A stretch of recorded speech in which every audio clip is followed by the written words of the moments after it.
make it better than yesterday. You can always find a way to start over again. When the sun rises, you can start over again. A new day, you can make it better than yesterday.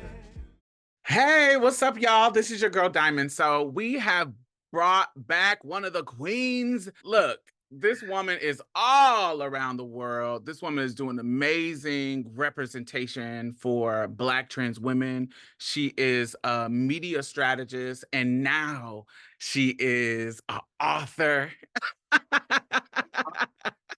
This is Raquel Willis. She has been here before, and we are welcoming her back to talk about her new book. Welcome, Raquel. Thank you. Thank you, Diamond. I'm excited to be back on Marsha's plate, honey. Yeah. Yum, yum. Yes.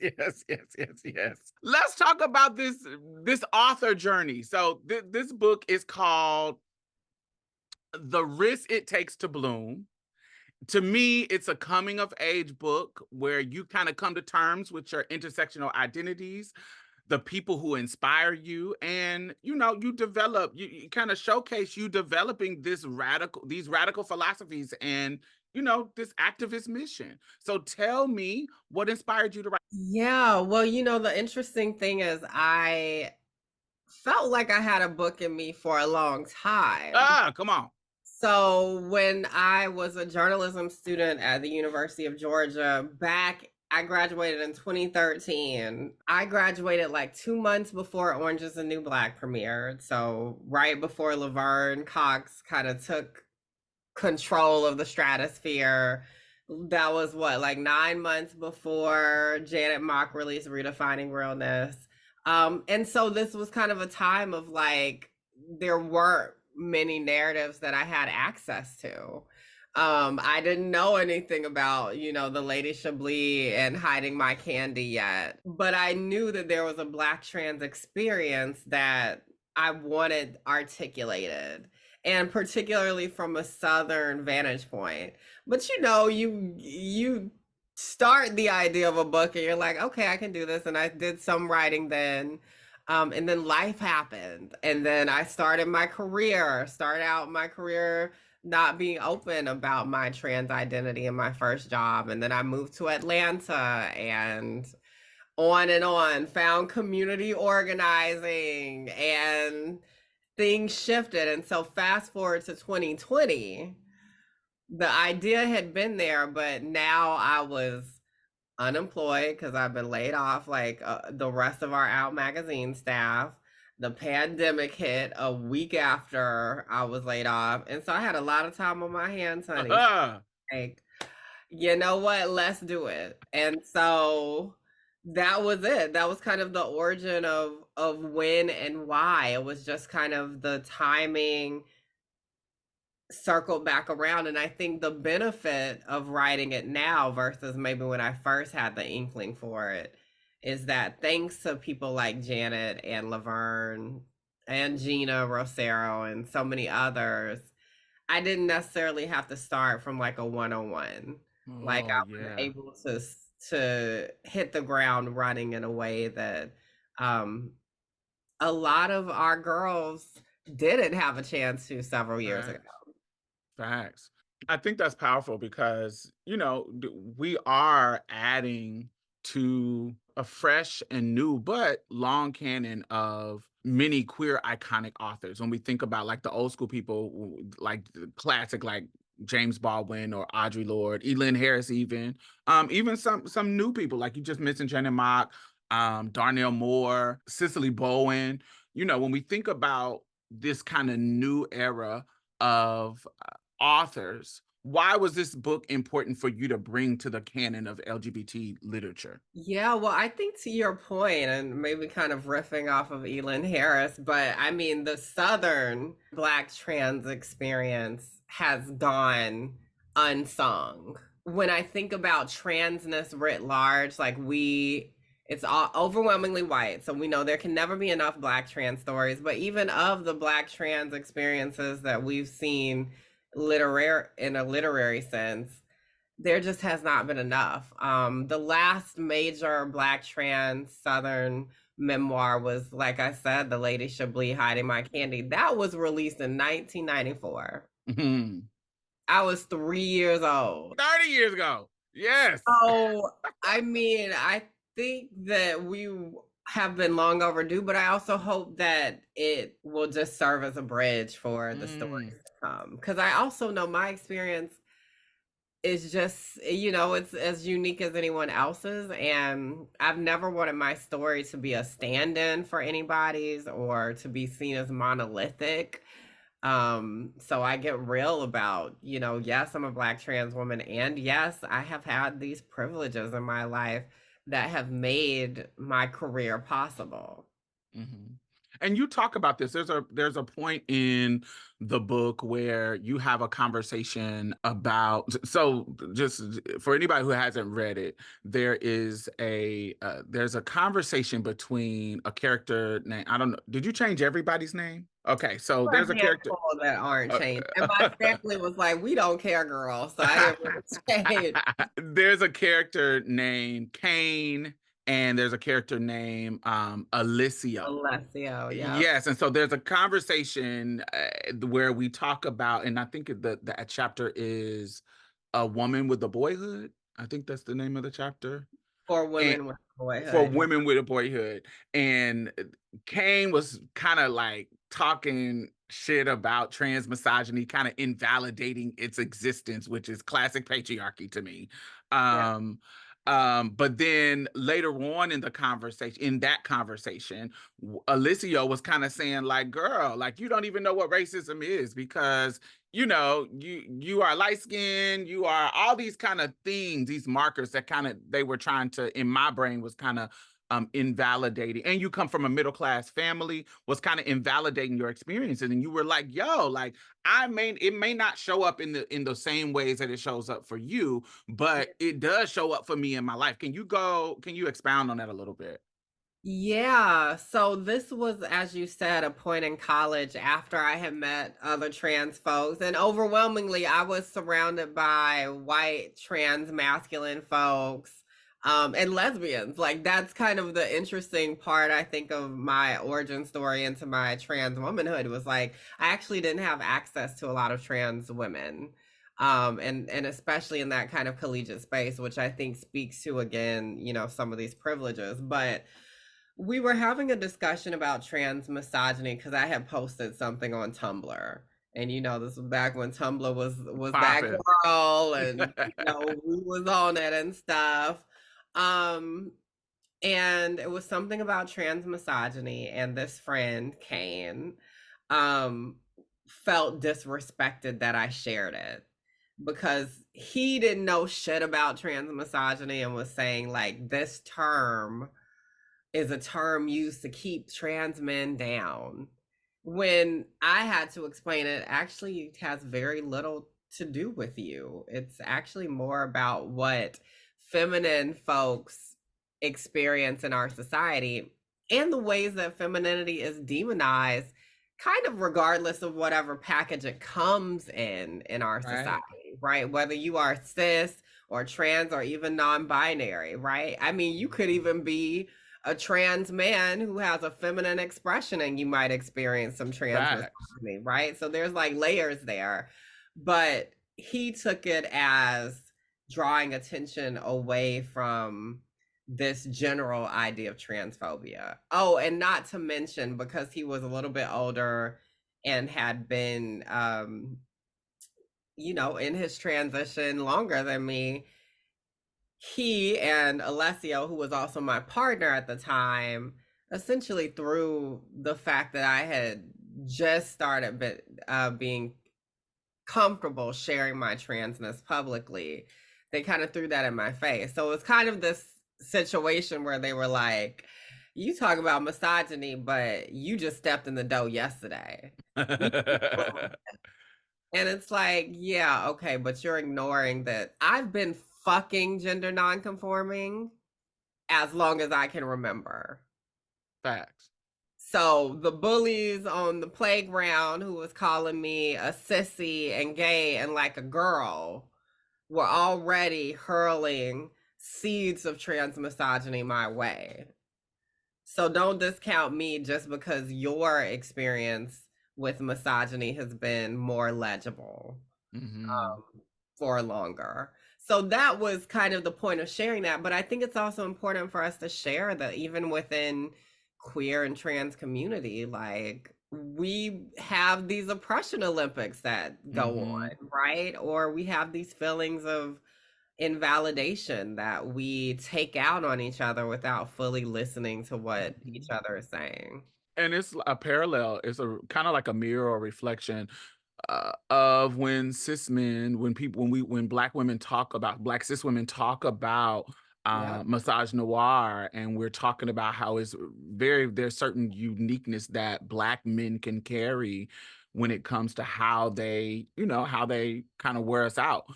In that regard, they will say, "Oh, y'all try to act like this is just y'all way of demonizing black men. This is misandry. This is da da da da da da. This is and it's so crazy how somebody could not see that parallel. It is so wild to me. It's like you are not doing the work if you're not seeing that connection. I think anytime you're trying to like silence somebody or invalidate them, totally, because that's really what it is.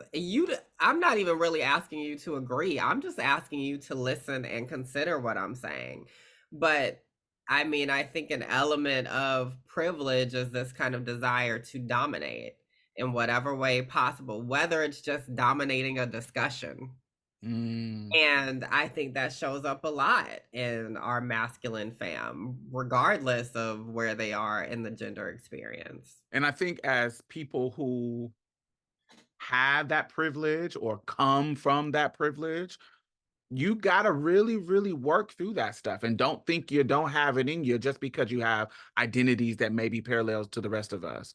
Because even, with trans women, I see when it comes when how they engage with cis women, I see sometimes it's looking like some residual misogyny that's coming through. And It's then, real though. that's real. I see some things where I'm like, and even with cis gay men, I'm like, y'all, these is things that we have to work out. And it doesn't invalidate, things that you experience, homophobia, transphobia, da da da da da da. But we are all wading through these systems, and we have all been conditioned to be a certain way. And sometimes we kind of just need to listen when people are sharing experiences, and really make sure we are not upholding those systems. Yeah, no, that's absolutely true. I mean, we can look, they're patriarchal princesses, honey, too. Amen. So we all got to do the work of dismantling that within ourselves. And I do too, so that's Same. a part of it. Yeah. Yeah. There's a couple of times in the book where you use a chapter. The format, the structure of the chapter is a letter towards people. So there's one towards China Gibson, who is one of my good friends out. She's from New Orleans, but she was living here in Houston when for a long time before she passed away. And then there's another powerful one to your dad. And so the letter to your father at the end, I don't want to ruin it for anybody. At the end, there's an obvious moment that is, a sad moment of him passing away, but also you talk about it being a freeing moment Yeah. because it gave you permission to love him, but also not surrender your life to his dreams. And so I thought that was a powerful passage, because a lot of times when we are in one of the pillars of a coming of age is contending with our parents' dream of us, and making either compromises with those dreams or just blowing those dreams up altogether. Now Yeah. it's obvious with trans people that dream can be rooted in gender identity, and it can seem like an alien experience to someone who is not trans. But those pressures around parents' dreams show up in career choices, in romantic partners, even your choice to start a family or not. And so don't think that this is just a trans thing. You contending with your parents' dreams is all of the issues just because of the culture that we live in. How does, for to you, how does one free themselves without something tragic happening like the death of a parent or totally cutting them off? Is it possible, or does living does a living parent always represent that pressure to you? Mm. Well, I think that I have the benefit of having my mom, right? Mhm. And so I've been able to witness my mom's evolution. And I think witnessing my mom's evolution, although she was never quite as much of like a gender enforcer or an expectation enforcer as my father was, though she had her own and we had our moments of tension. Um I've been able to watch her evolution, and that has helped me have more grace for my father, right? Even though I Mhm. lost him young, there's always going to be a part of me that is like, well, would he have ever accepted me? That's kind of one of the great unknowns of my life.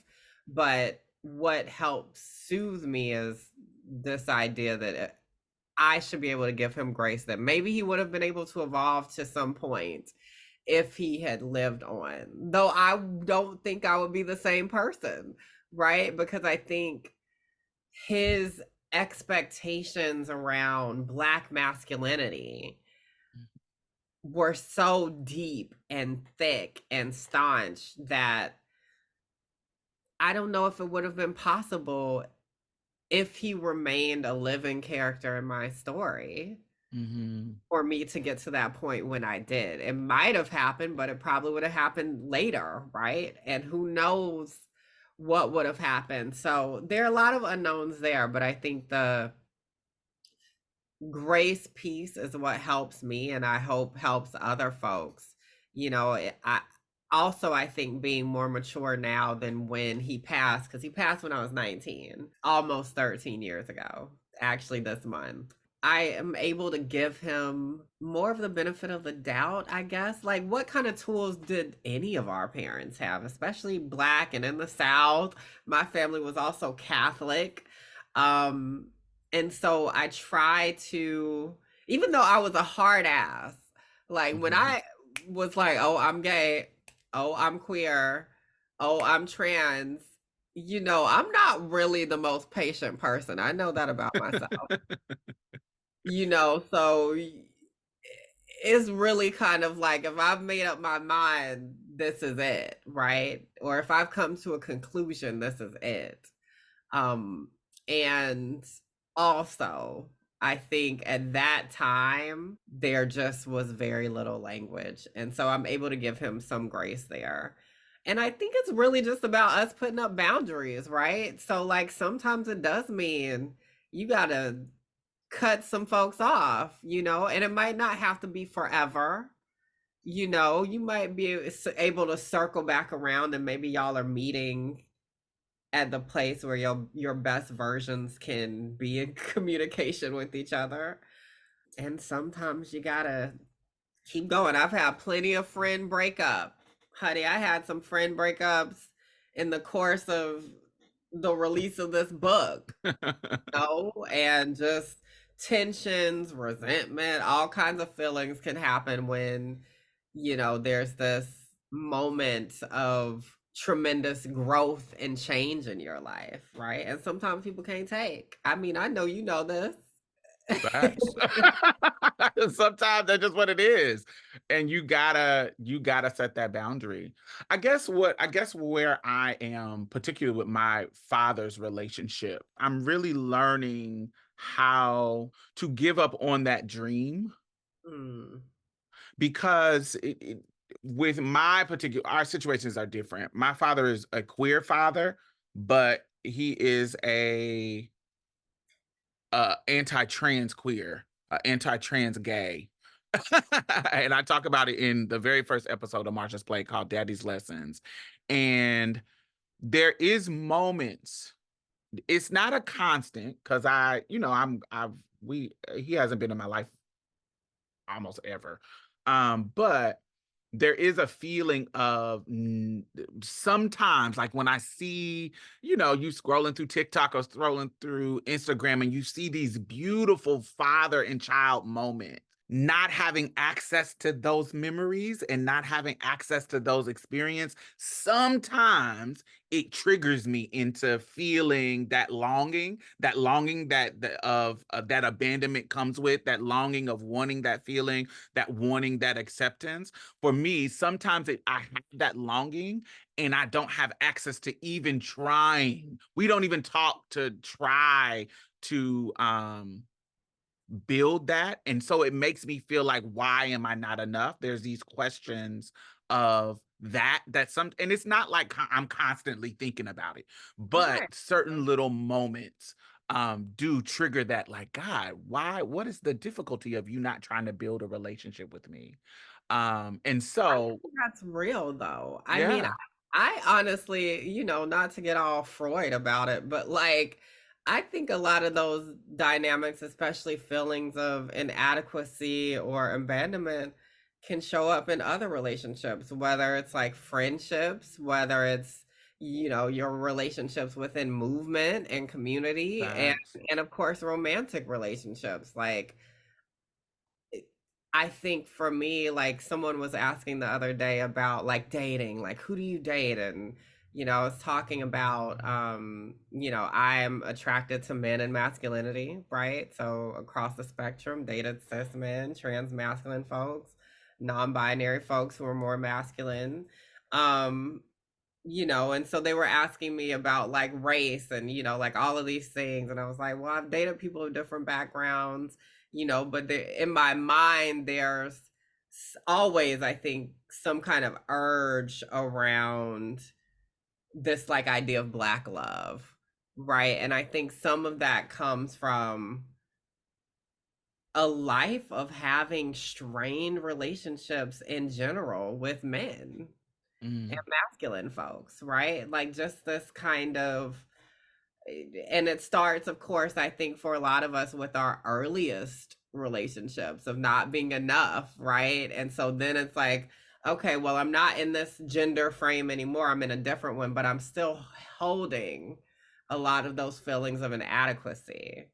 And I think that that can show up especially for Black trans women, right? It's like, I wasn't enough before. What are the ways that I can make myself more than enough now? And so it's like, I got to look a certain way, right? I got to be the girl that on call, right? Whenever you call, I got to drop everything. I got to, let you be the main character and the star in our romance. I gotta chase you to almost to an extent, right? To yeah. try and get you to see the fullness of me. And that's not even just a trans girl thing, right? Like that's a Black cis woman thing specifically too. But when I think about it, I don't want to live that way. Mm, I do not want to live that way. Like I'm really at a point in my life where I'm like, I am the main character of my story. I want to be the main character in this romance. Now we can co-star, but you got to bring a certain amount to the table for us to co-star. you got to bring a certain amount of shine. We co-star, bitch. And if you ain't got that, then don't expect that position. Mhm. And that just is what it is. So I know I'm like off on a tangent, but I think that it's all connected. These feelings of inadequacy in certain relationships, in our relationship to gender and race, is so real. And I also think that there is for me how I have worked through some of these feelings, even with my family. My mother passed away from a fentanyl poisoning, that's what they called it, in 2020. With my past relationships, romantic relationships, for me, it is not being enough to somebody is not the end of my life though, because I'm enough for me. Right. That is where I had to learn and I had to really focus on and really start to invest my energy in people who I am enough for. Whether it be I'm getting much more return on investment when I invest on people who I am, or who I am enough for, and who I can bring my full whole self, instead of yearning to be enough for somebody who has demonstrated I'm not enough for them. And it's okay for me not to be not enough for them. I'm enough for somebody. I'm definitely enough for myself. And really turning that into living and not just saying, because sometimes we can say these amazing things, but living them in the practice of them, the theory of the thing is great, but the practice of the thing can be a little bit harder to adhere to. And my life has been trying to learn how to adhere to the practice of the theory. Yeah. No, that's absolutely real. It is about understanding our fullness and our wholeness, right? So even if that counterpart you might be dreaming for or yearning for doesn't come, honey, Mm-hmm. you deserve to have a full good life, Yeah. right? Let that be the extra. Like if that happens, nice. But like we good. Yeah. There's also a chapter called Girls Night Out where the trade was Like trying it. outing. Yes. The trade was trying it. Y'all have to read to get the story. But there was a moment that I thought was super powerful. So trade was trying it, and you was out with some sisters. And as a person who has been trans for a long time, that been in these situations with your girls, there was moments in there where I felt like, reading behind the lines. I'm pretty sure there's other elements because there's multiple points of view in that story. But reading behind the lines, there is discussion about sisterhood, discussion about the jealousy that comes with sisterhood, the shade of your sister selling you out, this one get clocked and want to spill the beans to this one. There's so many narratives happening in this story. You caught it all, honey. Honey, there was so much going on in the story. And then your sisters being your savior in moments where they can get you out of a situation. And so can you share what you've learned in these moments of your life about sisterhood? Sisterhood is my self-care. It's what fuels me, it's what saves me. I think the trans girls, like we have our own thing. Like especially Black trans girls, like when I think about, like the Audre Lordes, the Combahee River Collective, like that kind of Black lesbian moment where there was so much thought and theory coming out, and it was very like sisters are doing it for themselves kind of thing. Black trans women have always had that, right? Like even though it has not been articulated in media and in culture, we've always saved each other, lift each other up, despite the ideas of scarcity that exist about us, right? Or the ideas that we're just trying to compete. And not even, the dominant narrative isn't even that we're trying to compete against each other, is that we're trying to compete against women who ain't even in our community, which we don't actually in general interface with as much as we interface with each other. And think about the grace that happens even in competition. You made me think about the documentary The Stroll and how they were surviving with each other, and they were in direct competition about money. I'm a hoe, you a hoe. We trying to make this money and get these fucking clients, and still in the process of us being in direct monetary competition, we are still taking care of each other, calling out, saying, "Oh, the police is coming around the corner. Oh no, don't date him. He abused me. He took me somewhere and beat me up." And blah, blah, blah. They literally still had a way that they had care for each other, even in direct competition. Yeah, no, that's absolutely true. So I think the sisterhood piece I think that's stronger to me. Like that connection, that is where, the most intimacy I've ever experienced has been in sisterhood. Has been despite, my attraction romantically to men and masculinity, the deepest and most intimate relationships I've ever had have been with women and, feminine folks. So what I wanted to share in that moment, that's in the story of, being out with the girls, and, it's just what people consider the risky behavior, right? Of going out for Black trans women. I mean, I was asked the other day, like, so do you tell, when do you disclose? Like, is kissing too much? I'm like, a kiss? You Oh want me to Lord. disclose over a kiss? Like, it used to just be if we was about to hook up. Now it's like I gotta tell you before I look in your direction. Like, it's just, it's In this at the absurd. same time of us being like literally non-trans women are being murdered for turning niggas down for their number, but you want That's us what I'm to saying. tell RT that, so get out of here. That is It's unrealistic and ridiculous. unreasonable. Yeah, and I mean, I wanted to tell with that chapter and another chapter called The Labyrinth of Desire, Mhm. these moments that were scary, that led to being threatened, but also to experiencing sexual harassment, that it really was just, I was a young Black trans girl who wanted to be seen and validated and desired like any other woman, Mhm. and that I deserve to have those experiences. But the unfortunate truth is not actually that I'm trans. The unfortunate truth is that we live in a society that's still basic as fuck.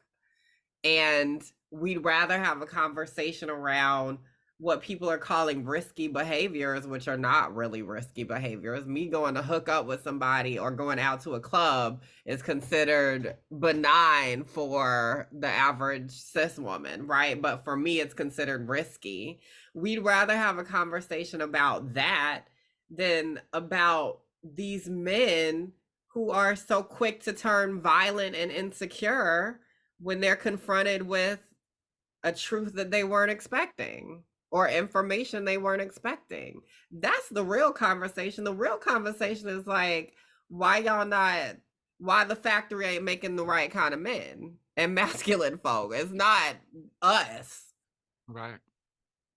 So So I wanted to share that, and with that chapter too of Girls Night Outing, show how that experience at the club is connected to these discussions that happen in media. So then I talk about the Breakfast Club and how they did our sister Janet Mock dirty. right. And Lil Duval went on there and he was saying his bullshit about he would kill her if he found out she was trans and he had been talking to her. That shit seeps into our everyday lives. Mhm. And people don't make that connection enough. Yeah. And if I'm sitting on the train, if you're in Atlanta on the, what is the MARTA, or the, Marta. if you're in San Francisco on the BART, if you on the metro here in Houston, I could sit down somewhere next to some dude, and if he clocks me, just me sitting down, him listening to this celebrity or listening to this person that he respects, whether it be Dave Chappelle, Lil Duval, Lil Bootsy, somebody that he respects, that language can lead him to harm me just for sitting down next to him. I ain't even got to kiss and suck his dick or touch him, or no, I ain't got to do none of that shit. Just sitting next to him and he clocks me can lead him to think that it is okay for him to punch me. It is okay for him to kill me. And Right. that's what we talk about when we talk about it's not just words. I did an article for Essence and I was like, Sticks and Stones, it's not just, look, it's not just words. It's not just comedy. It's not just jokes. It literally can lead people who are mentally unstable or people who are not insecure about their manhood, insecure about themselves. It can literally lead to our murder. It's not just Right. jokes. And they kill folks for less, right? It's not, Yeah. they going after cis women. And Mm-hmm. so when cis women talk about, this idea of trickery or we trying to take your man and like all of that bullshit, it's like we should be having a real conversation on the overlap of our experiences, because we all getting killed out here, and Mm-hmm. oftentimes by the exact same people. Yeah. And so another element of these two chapters you talk about, which I think this is another element that was really, really powerful. You talked about, you asked, will my body ever be mine? And I think one of the through lines through all of our experience right now, when it comes to politics, is body sovereignty. And in your there's a passage where you talk about, now I had yet another entry point of domination when we were talking about, you were talking about your body and your surgery as a post-op trans woman. You said, I imagine maybe this is how other assigned female at birth people felt all the time. I still wonder if there was truly a difference from the vulnerability that I felt before surgery or not. The patriarchy threatened and was threatened by my existence as a trans woman. And then you go into, I never really had control over my body. When I think about the non-consensual circumcision, when I think about my father and their peers critiquing me and coercing behavior, how I spoke, how I talked. And then you were talking about your different experiences in college and later on in your adulthood, where, men were doing inappropriate things to your body and trying to, not use condoms or touching you and groping you in a way. And so I wish people will understand that when it comes to this conversation about your body and your autonomy around your body, that is where you can find our relatability, because that is something that is always under attack with us. I think that we just don't talk about that enough, right? Like, and that's the entry point as well for men and masculine folks to talk about their own body sovereignty, right? Because the patriarchy strips it from all of us to varying degrees. Facts. Absolutely. Varying degrees. I mean, it's just, we could be having such a richer conversation if we focused on that, right? On how violence is such a feature of all of our lives in this society. We can really break down what is happening to men and their body sovereignty, instead of it just being used as a rebuttal to us calling y'all out about y'all shit. Because sometimes they just fucking bring it up. Well, what about men who was molested by women? What about the women that do this? What about older women that go after younger guys? And blah, blah, blah, blah, blah, blah. Y'all don't bring that up because you want to dismantle it. You bring that up as a rebuttal to us calling you out about your shit. I wish we can get to the point where, yes, that is a problem. That is a problem with, boys being molested and being touched and da da da da da da. You're at a club and a cis woman touches you, just because they feel like, oh, you're a man, you can do that to me and you can accept it, even though it's making you uncomfortable. We should be able to talk about that, but y'all make jokes about it. Y'all sit on Twitter and all these other places and make jokes about men who've been violated. Look at how y'all talked about Terry Crews. I don't fuck with him, but think about how y'all talk to any man that comes out and talks about the difficulty he has had with a situation where somebody was trying to sexually manipulate him. Y'all make jokes about it. Y'all don't take it seriously. So how can we have a richer conversation? The depth of conversation could be more if y'all just accept that. Yeah, it could be. It could be. I mean, I think a perfect example is like when something like what Lil Boosie did to his child. Yeah. Molestation. Yes. To try and ensure that his child was straight. And liked pussy. Like, what? You didn't. I mean, he either gonna like it or he don't. Yeah, because I know a bunch of gay men who done had some pussies, had babies. And that wasn't their thing. So, or they only dive in when it's attached to a man, right? So a trans man, because that's the whole thing now. Yes, now.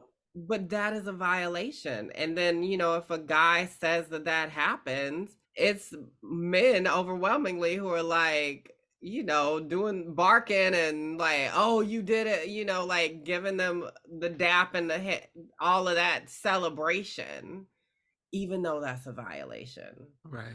They care more about being validated in their masculinity and manhood, even if that means that a violation has occurred, which is connected to rape and sexual assault. Facts. It's connected to the abuse that is saying you don't want a queer child, or if you have a queer child, you might kill them. Like, what's his name? Tracy Morgan said several years ago, or any of these people who throw these Kevin memes. Hart. Kevin Hart. So we have such a culture of violence and violation. Marisha. And Carisha. I mean, and Santana, didn't he say And he was gonna Santana. be a kid? Yeah. It's so disgusting, and it's not just a Black thing, right? Like, we have our own relationship to gender and all of these things. We can talk about the particular ways we want to be respectable and assimilated in the face of white supremacy. But white people do this too. They just maybe aren't as vocal about it. Mm-hmm. um Or we're not privy to it because we're not fucking white. That too, right? I'm not at your dinner table, so No. I don't know what's going on. All I know is it's raisins and the potato salad. And I don't want it. You know, so soon as you released that you were going to have a book and you released the pre-order, the bitch was like, oh, snatch my money. Go ahead. I got it. So in my life, I wish that I had a book like this, because coming up in the 90s, there wasn't, other than Lady Chablis. And, you know, even But did you know about it, right? Because it's also like I knew about her movie because she was the in movie, Midnight in the Garden of Eden. Garden of Evil, something. Garden of Good and Evil, Yeah. Midnight in the Garden of Good and Evil. Yes, I knew about the movie, and so in turn, I knew about the book. But because it was the 90s, and I come from an era of girls, I come from an era. And the identity was subtly different then, right? Yes. I mean, you were a transsexual. She never saw herself as that. Yes. You know, she saw herself as a trans woman, as we would say now, but I think she probably used transvestite interchangeably, and Yes. she was a drag performer. Yes. And so there was a level of disconnect that happened, because I come from a generation where I have evolved, but at the time it was, I just want to blend. I just want to blend with society. I just want to I don't want to do none of that. So it was a certain level of disconnect that I didn't even see myself in her. Yes, Blackness, yes, but it was just a level that I just wasn't on in my teens. And so, but I did wish that the thoughtfulness of this book, I do wish I had something, which, you know, look, we have it now. So that's the beauty of evolving and the beauty of growing and passing the torch, because people coming up will have that experience now. When you were writing this, did you have the mindset that this is for future generations, or you just was telling your story? What was your mindset about that? Yeah, I did. I think it was always a both and. And I had to be able to turn off what I hoped this would be for other folks so that I could just get the story out. So there was a point where I had to be like, okay, forget that for a second and just write and just be as vulnerable as possible.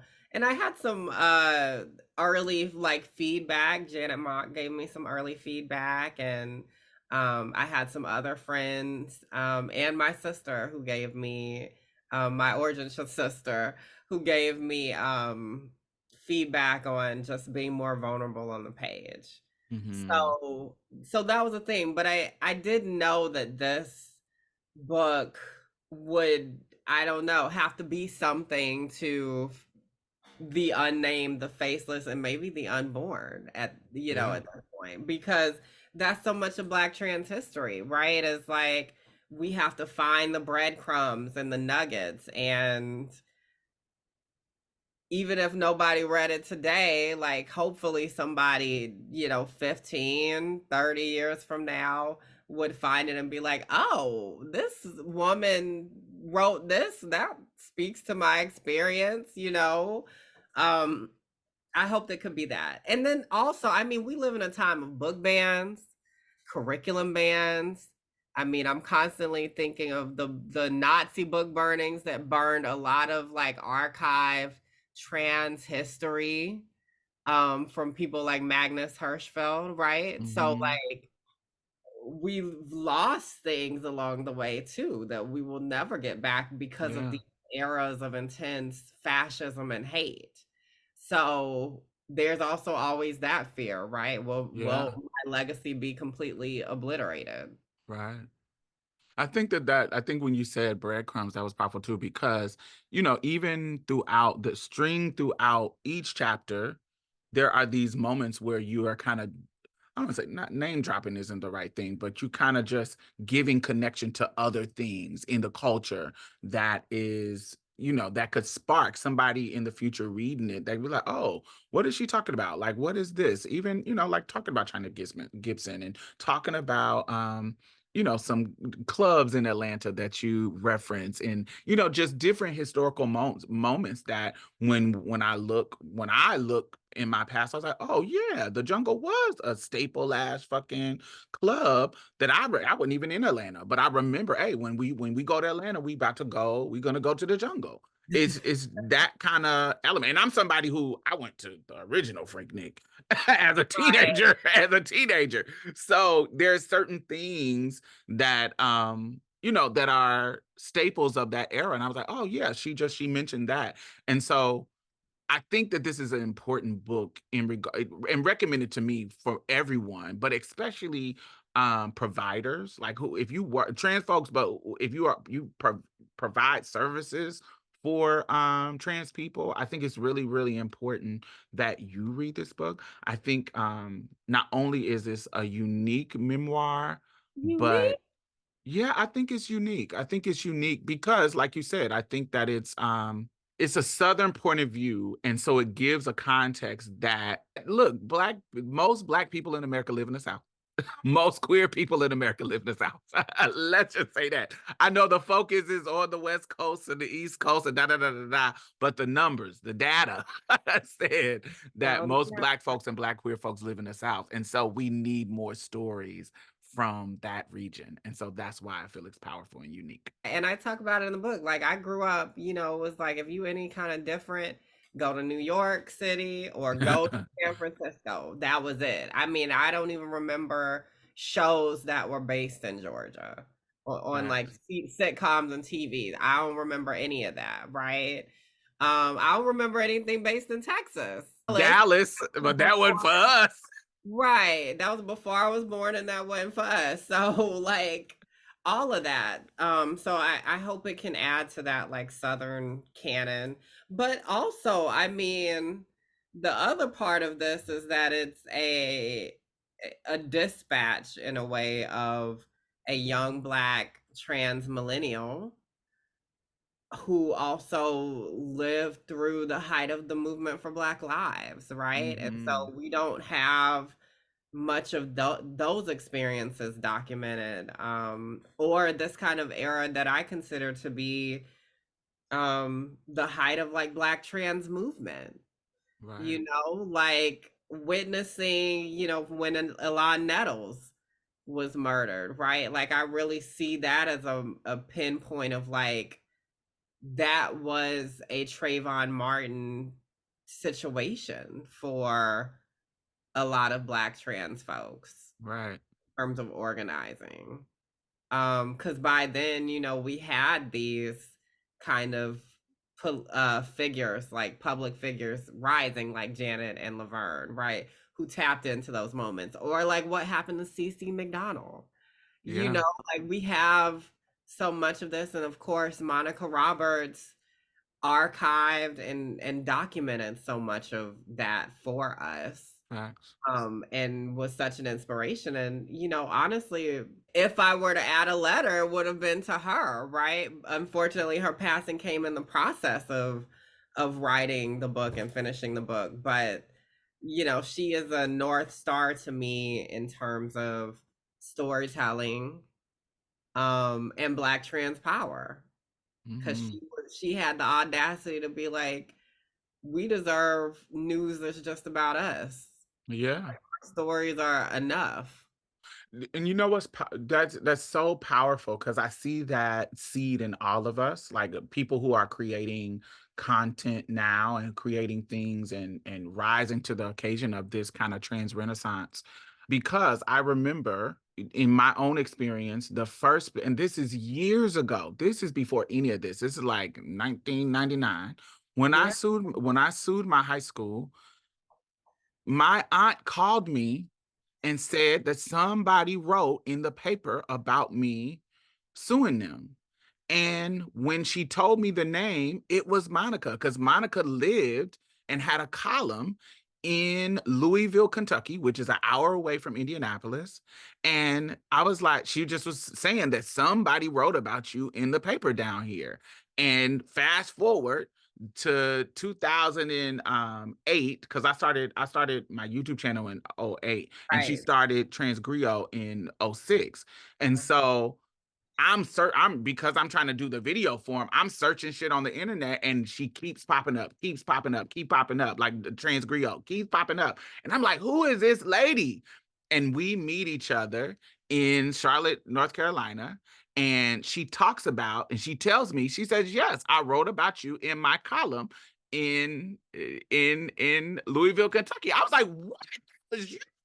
And she was like, yes. And she just is this seed of inspiration of, like you said, a North Star of what we all are doing now. Well, not all of us, but what we are doing now in regards to who is creating media, who is steering media, consulting media. And so that is a beautiful legacy of Monica Roberts that I think is powerful. And I think that it shows that, like, keep going. Yeah, I mean, that legacy is strong. I mean, I was in college.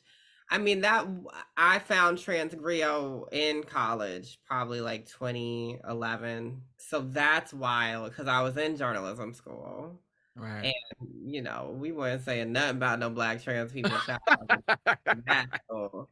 But then when she passed in 2020, I went through her archives online, and I was just reading different things. I was like, oh, she had wrote this one thing about me, and so I typed in my name. She had written a couple of things about different moves I had made in my career, and her being proud. Like when I became editor at Out Magazine, there was a post, and like that touched my heart. Yeah. I love that. So shout out to Monica Roberts. We love you. We miss you.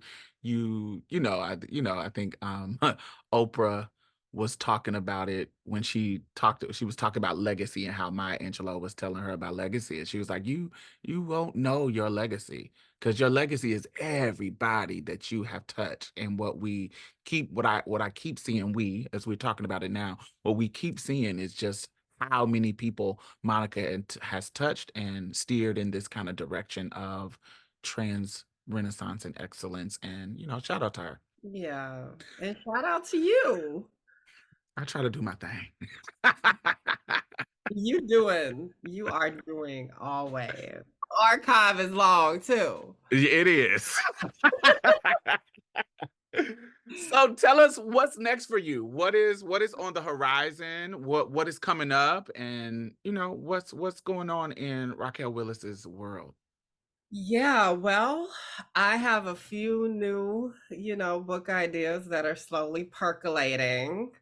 So I don't really have much to share yet for those, but I am hosting two podcasts. So one is out. It's called Afterlives, and I'm doing these with iHeartMedia's Outspoken Network, which is the LGBTQ network. But Afterlives follows the life of Laylene Polanco, a 27-year-old trans Afro-Latina who died in Rikers custody in 2019. Yeah. So we talk about her life, her legacy. She was in the House of Extravaganza. She was a sex worker. She had schizophrenia and epilepsy, and she was held in solitary confinement. And to have certain mental health disorders and be held in solitary is considered torture by UN standards. So her entire story brings together all these different intersections. But she also inspired a lot of the micro movements in New York, whether it was the decrim sex work movement or the end Rikers or end bail fights. And then, of course, her family was affirming, right? So Yeah. I think the other thing about her story that's interesting is that she had an affirming origin family, she had chosen family, she had ballroom family, and still, the She could system, not get out of jail for $500. right, That's gobbled her up, uh, unfortunately. So we tell that story. I call it empathetic true crime, So we've been in conversation with the family. And I think it's a really powerful story. So we are diving into her, and then the second podcast comes out in March. It's called Queer Chronicles, and so this one is an intimate portrait of the experiences of queer folks around the U.S. But this first season is focused on queer and trans youth in red states. So we got somebody from mm, Dallas, somebody from Alabama, and a bunch of other spots. But we're doing deep dives into how young people are navigating love and romance, accessing healthcare like HRT, their mhm. self-expression, and on and on. So there's like roundtables. They kept an audio diary, so we have like these little like voice notes from them, a bunch of different things, interviews. So it's been great. That sounds That'll be out in amazing. March.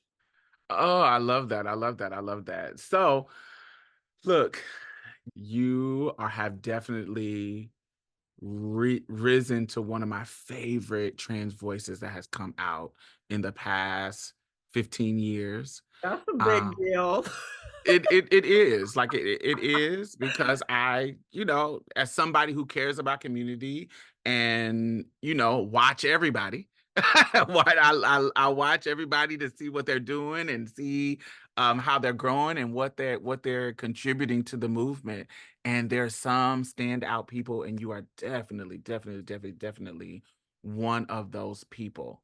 And when I met you, you were so gracious. I met you at the Trans FitCon conference, and you modeled for Oh, me. yes. This Yes, was like 2014. yeah, 2014. We had a conference of what the very first conference I was where a baby. I don't you think I was were. out at work yet. No, you weren't. Not at Yeah. work.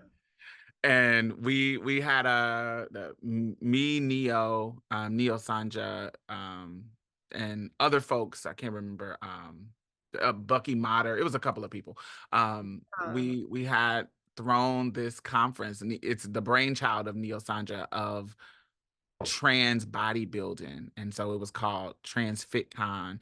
And and I you think this were was. emceeing, right? Yeah, I was emceeing and I was behind the scenes. We were all a part of creating this moment. And in the moment when we were this was like I think our second or third year, and we had a fashion show, and some of the models didn't show up, so we had to get Michaela. She is the co-director for Policy and policy programs. policy and programs at Transgender Law Center. Yeah. And y'all came in and we was like, hey, yo, Michaela was giving Grace Jones, you was giving Yeah. sex kitten. I was like, oh, let's ask them if they would do it. And y'all came up and killed it. And it was so amazing. I was like, oh, the babies is gonna be all right. Oh, that was so fun. I forgot that that was where we met. Yeah, that is literally where we met. And it was such a, just a moment, just because I've run across tons of young trans women just as being my age. I'm 43. So I've come across so many young trans women, and to see you just kind of blossom into this media maven has been fucking amazing to see. I am so proud of you. You Thank are definitely great representation, and I appreciate what you give to community and just who you are. I love it. thank you. I appreciate you. I mean, you paved the way and continue to pave the way for the girls, telling it like it is, reminding the girls that it has not always been this way. So be grateful of what you got, and keep working it out. And I mean, you're just a constant I mean, you're a pillar, a Thank you. pillar of the community, especially for the Black Southern girls. Like, we only have so many of our icons with us, right? And I mean, the fact that you have been leaving your mark so young, right? Because only 43, right? But the resume speaks for itself. It's wild. So thank you for being a possibility model. Thank you. Thank you. Thank you.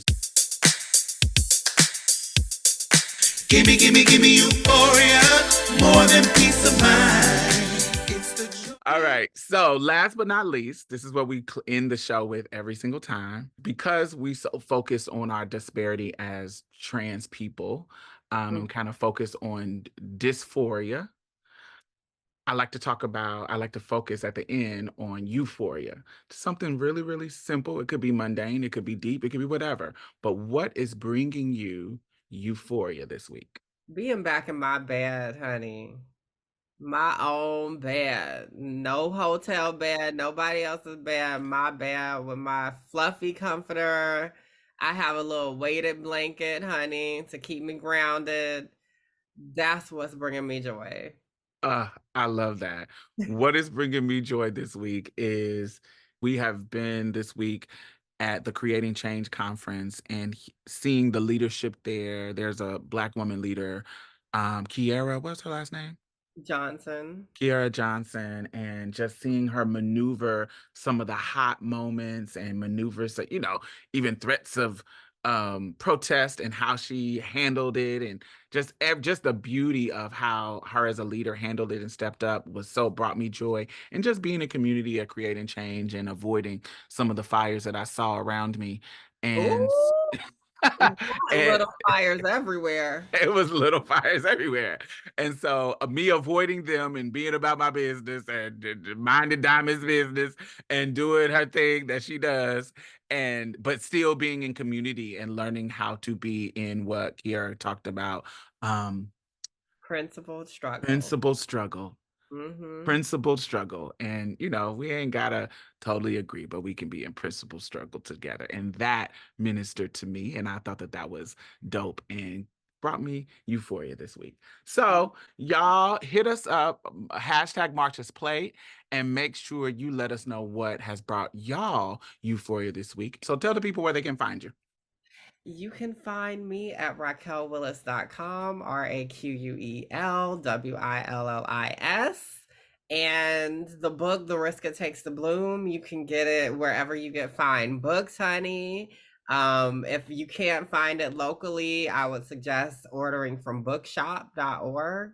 Love them. And then the podcast, Afterlives and Queer Chronicles, are both available and going to be available wherever you get great podcasts. So and I will have all those links down in the bottom for you to check it out. Yes, go check out the book and be amazed and be inspired. And yes, thank you, Raquel, for joining me. Thank you, darling. Thank you. Oh my gosh. It's always a pleasure. Always. Oh, so good. And we will see y'all next week. Bye-bye. Bye. I make it easy to love me. I make it easy to care for me. I make it easy to share all your world with me. And if you have the best of both worlds, it still wouldn't be enough.